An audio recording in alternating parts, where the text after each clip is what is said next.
This is getting beyond ridiculous. This is just a complete and utter joke now. Someone has to speak up.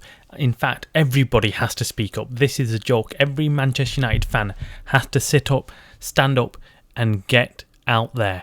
Out on Twitter, out on social media, out anywhere they can. And they need to speak up against this absolute joke of a club that's been run by absolute jokers. These are parasites. They're parasites because they want to suck it dry. So we found out last night that the Qatari Sheikh Yassim has made a final fifth bid for Manchester United, apparently in the region of 5 billion, and then he's promising another £1 billion in investment in the club and infrastructure, players, doing the club up, wherever it is.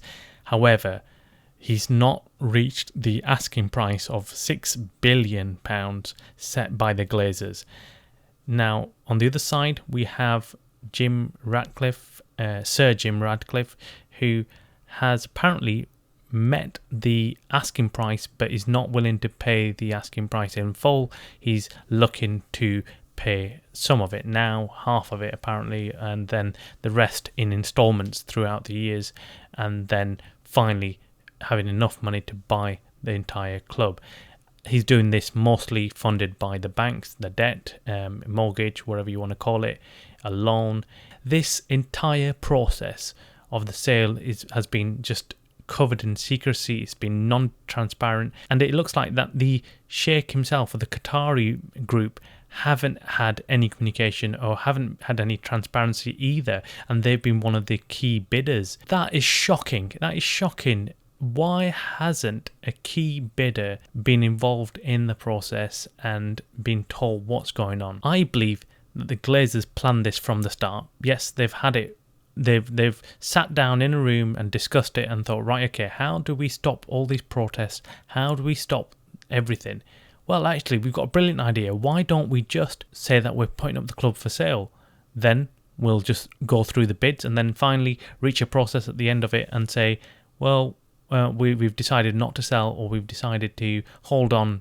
Oh, we did entertain buyers, but no one came to the table. No one offered us the price that we set for Manchester United. And, oh, look, we're doing you fans a favour because we're not underselling Manchester United. That's what they probably thought, and they've done it. They've done it because after they put the club on for sale, everything calmed down. The protests stopped, everything stopped, and everyone's been focusing on Manchester United as a club, and it's done well over this season. Ten Hag has done a good job. The team's done decent. They've qualified for the Champions League. They were in the final for the FA Cup. They also won the Carabao Cup. The Glazers know that Manchester United is their cash cow that keeps on giving. It's like the golden goose that keeps laying that golden egg whenever they want it to, and they take the money out. So it's exactly the same. Manchester United is a golden goose that lays that egg whenever they want it to, whenever they're desperate for money, whenever they need to take out money each year. All the Glazer family take out the money from Manchester United to spend on their exploits and spend on their personal life or whatever it is, but they take that money out. What they do with it, no one knows. What made us think that the Glazers were actually going to do this and sell Manchester United and it'll be an easy process? What?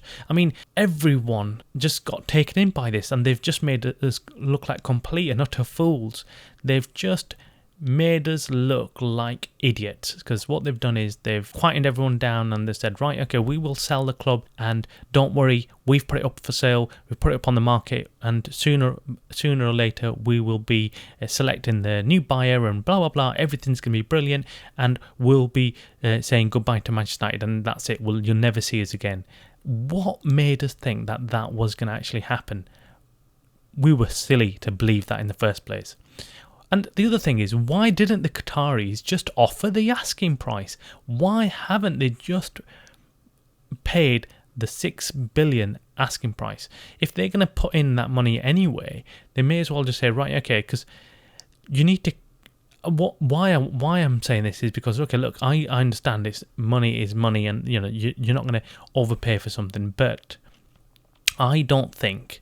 I'm serious here. I don't think, even if they offer the full asking price of 6 billion, the Glazers would opt for him. I don't think they would choose him. They've never been in the running. It's just one of those things where they've said, right, okay, the Qataris have in fact themselves publicised the fact that they're in the race and that they're making these offers.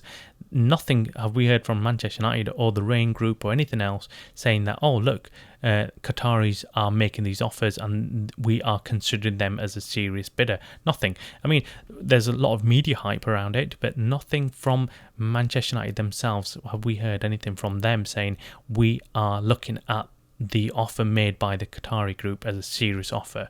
Nothing. And why didn't the Qataris just leak it themselves? The Qatari group should have just leaked themselves what offers they're making and whether they're serious, and then that puts some pressure on the Glazers as to then come to the table. Right now the Glazers have just sat behind their fortress, and that's where it is. They've hidden behind their fortress. They never come out and speak out. They never say anything. They never tell you what they're actually thinking and what they're actually going to do, and it's just a complete smokescreen. And they've got this perfect ally now in Jim Ratcliffe, who's just going to sit there and let them sit there and take the club over to some degree, but then he's going to have the Glazers joining him. It's essentially what they've done is I think the key word was, I think one of the Glazer brothers who was interviewed and on the street, obviously, and one of the Sky News reporters went up to him and tried to speak with him, and he said something on the lines of, we're exploring all options and all financial options. It didn't sound like to me that he was saying we're looking to sell Manchester United and we're looking to say goodbye. It was almost like we're looking for further investment from others and then to secure their position. So what they're saying is, well, we're not willing to put any money down now. We've put all our money, as you know, we've put all our money down what we could now, and now we're looking for some alternative investment, someone like Sir Jim who can come in, put some money down and compete with Manchester City for what? For 1 year, 2 years? What? Seriously, are we really thinking that Jim Ratcliffe can compete against the Dubai's sheikhs and the Saudi sheikhs, and where they're serious money? These guys clearly put their money where their mouth is. That's what you're seeing.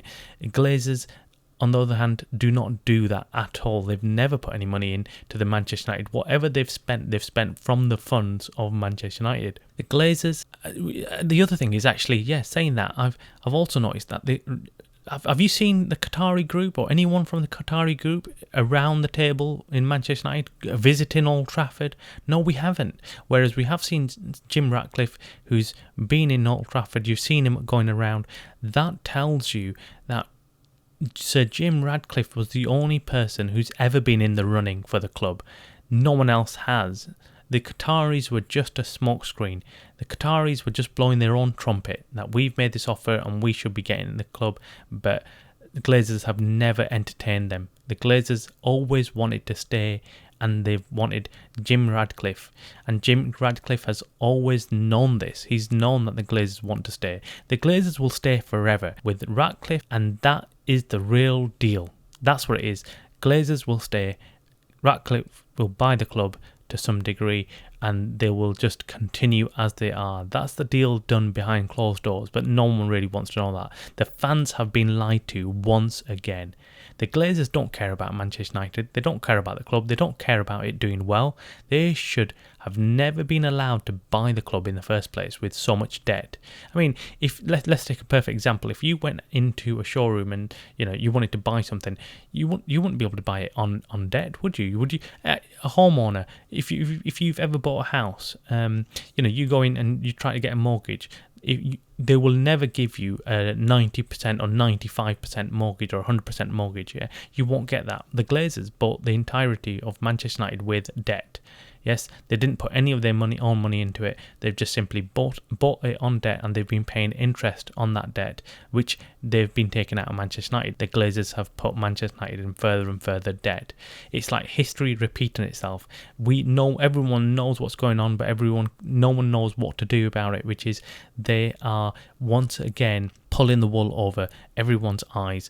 Yes, we are going to sell Manchester United. Yes, we are ready to sell, and we are looking for bidders to come in and make their bids. But realistically, there's no interest in selling. There's already reports coming out that some of the Glazer family are not interested in leaving. They want to stay on in Manchester United, and there's clear reasons why they want to stay on in Manchester United, because they can see the potential if the club does well. They're looking over across the pond with PSG, they're looking at Manchester City, they're looking at Newcastle, and they can see that if a club is successful commercially, it can make some serious money. That's the big question. I cannot see Manchester United being successful or competing against any of these other clubs with the Glazers or Sir Jim Ratcliffe at the helm. They will not be they will not be able to do that. They haven't got the funds to do that. Why, when you have other clubs who've got cash investors,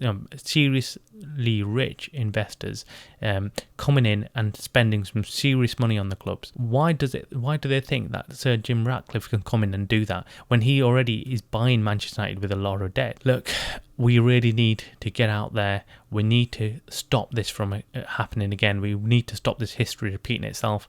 We need, as Manchester United fans, need to get out there and need to say enough is enough. The Glazers cannot keep this going. We cannot accept this. There's serious offers for 100% ownership by the Qataris. We all know that we'd rather have the Qataris as owners than any other group, because we know one thing that they will do, which is they will spend on the club, the infrastructure, the training ground, the actual stadium itself. It's outdated. If you've ever been there, it's nothing compared to the new stadiums, Emirates out there, the stadiums of Spurs.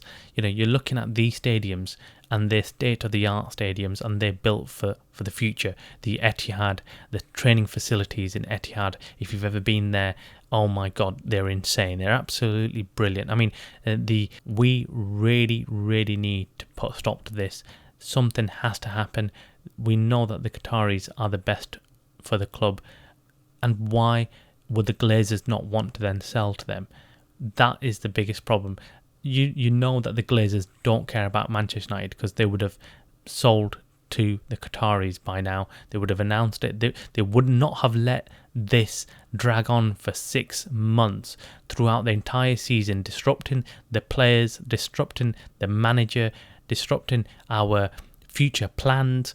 The transfer window is now open, and we will be, most teams have already started making their moves, planning for the future. And what are we doing? What are the owners doing to the club? They've not allowed it to move forward. They're not allowing it to do anything. We are stuck with the same question which was put to us 6 months ago, which is who the hell's going to buy the club and who's going to invest. And that's why I can see the Qataris losing patience and putting this last and final bid on the table, saying we will walk away on Friday, because they know they don't want to buy a club which is in complete and utter turmoil. They need to invest, and if you're putting £6 billion of your money down on something, you will want to make sure that you're planning for it. You've got plans set in place. You don't just simply buy a club and just sit there for another year, let it just go into complete disarray. They would want to invest in the club immediately, and this is why they're wanting to buy the club and have it all ready before. Please smash that like button, please subscribe, and I'll catch you later.